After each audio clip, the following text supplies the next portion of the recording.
it was a chap. He was intent on jumping in to the water. And when I got there, he was really agitated. There was a lot of, the energy was very high and chaotic. And I just put my hand on his shoulder and I said, come here and talk to me for a second.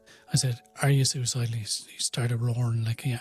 I said, okay, I know how you feel. And he knew by my words that... You knew how he felt, Yeah, that I wasn't messing with him. And I said, okay, so I don't know how you're feeling, but when I was feeling like that, it wasn't that I wanted to die. It was that I didn't want to live with the pain that I was in.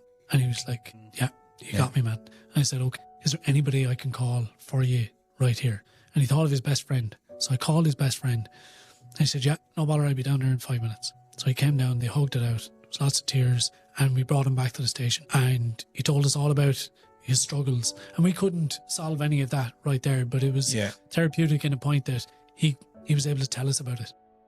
And he had, you know, a lot of difficulties going on at that point for him. And I said, look, now we have to bring you home. But I want to bring you home with your friend, because that's the gold standard. Like, as guards, as any frontline worker, is that if you engage in suicide intervention or prevention, it's not about always bringing them to the HSE or, you know, a medical centre. That's your last port of call, really. Yeah.